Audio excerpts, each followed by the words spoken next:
のテーマはオクターブ移動でのメロディーの弾き方。オクターブ移動になると切れてしまうし、まあいっかという感じで、なかなかオクターブで弾きながら歌うというのは難しいのです。さあ、ではどのようにしていけばいいでしょうか。この曲だけでなく他の曲、すべての曲に使えるコツです。皆さんこんにちは、かなかなです。お元気でしょうか。毎日練習頑張りましょうね。さて、今回も発表会で演奏してくださった方の中から一人の演奏を取り上げて公開レッスンのような形でお届けしていきます。レッスンしてくださいとコメントいただいて本当にありがとうございます。さあ、今日のテーマはオクターブ移動でのメロディーの弾き方です。オクターブだと手や腕に力が入ってしまいますが、サビなどでよく出てくるオクターブでのかっこいいところ、気持ちよく弾きたいですよね。どのように弾けばいいのか、今日はそのコツを伝授したいと思います。では、まずは発表会で虹を弾いてくださった増田英二さんの素敵な演奏を少しだけお聴きください。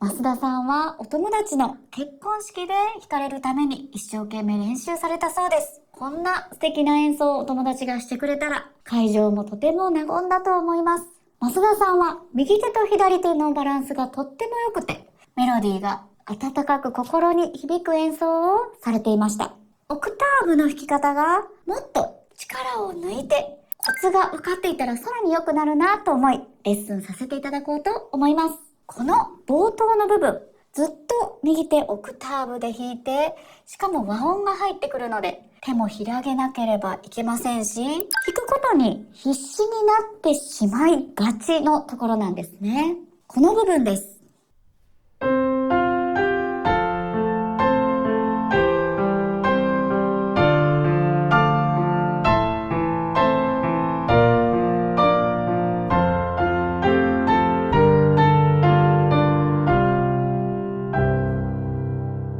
この部分なんです。この右手のオクターブ移動、間違えずに、とにかくただ弾くだけと思って弾いたら、こんな感じになってしまいます。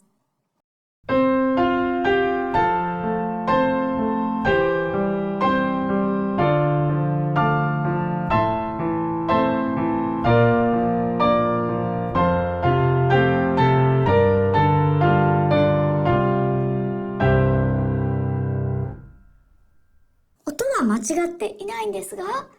だかちょっと訴えが足りないと言いますか、もう少し思い切って弾けたらいいのになという風に聞こえてしまいます。オクターブ移動はとても難しいので、ついつい守りに入ってしまいますが、こういう時こそ何度も練習して、最初始まりますよというような感じで弾けるようになるとベストです。さあ、ではどのようにしていけばいいでしょうか。まず、オクターブで動くとはいえ、メロディーを弾いています。これをオクターブではなく1音で弾いてみると、どのようなメロディーで、どこが山で、どのように音が横につながっていっているかというのを一度考える必要があります。このような時は、オクターブの上の音、高音の部分だけを取り出してメロディーを弾いてみましょう。こんな感じです。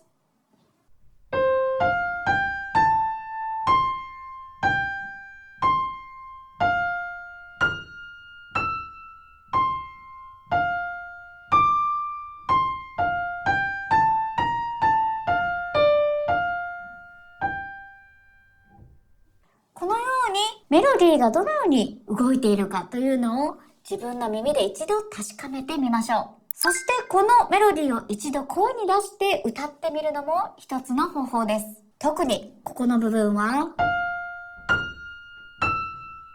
このファからファまで行くここのエネルギー、しっかり感じてピアノでも表現できるといいですね。最初の部分。だんだん上がっていってるので、オクターブで弾いた時もただただ押さえていくのではなく、こ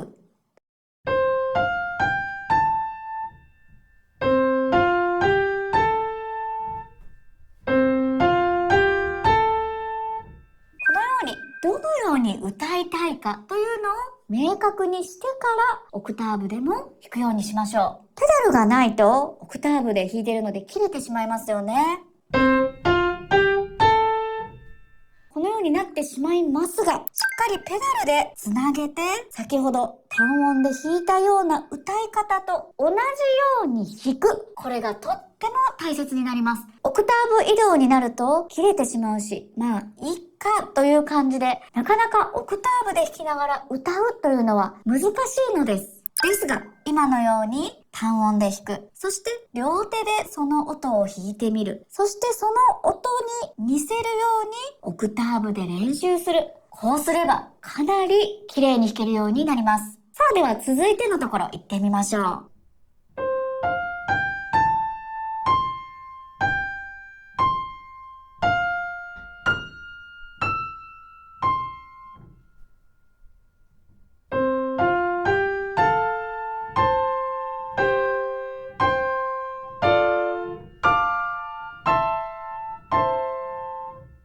このようにメロディーが聞こえるように右手だけでも弾きます。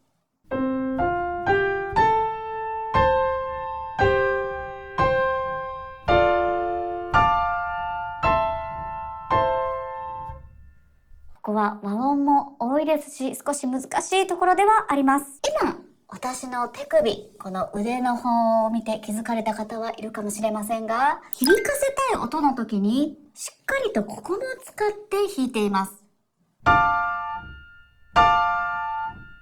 音色がパーンと飛ぶようになります。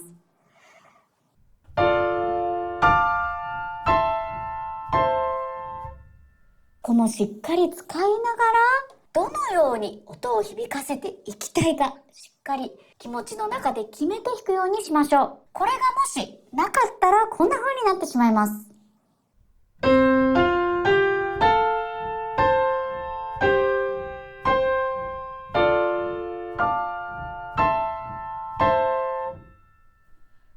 このように淡白な感じになってしまいます。決して音は間違ってはいないのですが、もう一息いけるはずです。お家で練習するときは、歌いながら弾くというのも一つの大きなヒントになると思いますので、やってみてください。それでは続いてのところも行ってみましょう。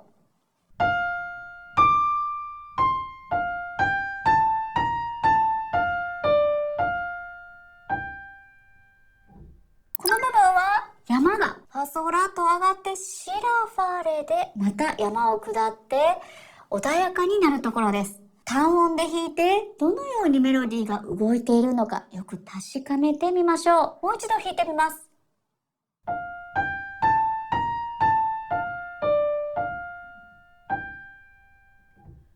このイメージを持ったまま今度は両手でオクターブをばらして弾いてみます。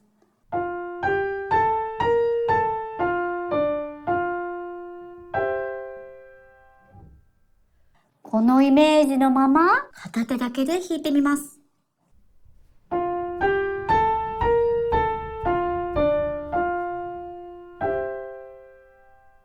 このようにオクターブで弾いても一音ずつ離れてしまうので難しいんですが、イメージを持っていると必ずそこに近づいていきます。またこのイメージがない場合どのようになるかやってみます。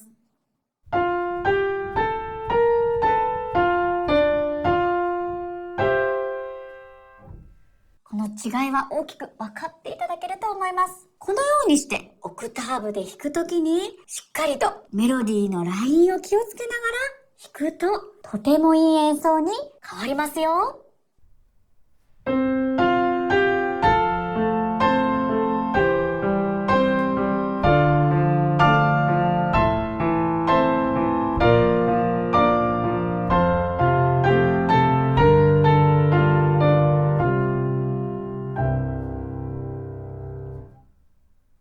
いかがでしょうか？私も1回目に弾いた時よりまたさらに気持ちがこもって上手くなったような感じがしています。このように練習して、この虹のサビの部分も思い切って弾かれると、増田さん、さらにいい演奏になると思いますよ。この曲だけでなく、他の曲、すべての曲に使えるコツです。私のアレンジでは J-POP のサビの部分盛り上げたいので、よく私はオクターブでアレンジしています。私の楽譜を使ってくださる方も、今日レッスンでお伝えした練習をして、さらにかっこいい、まるで歌ってるかのような演奏にしてください。それでは、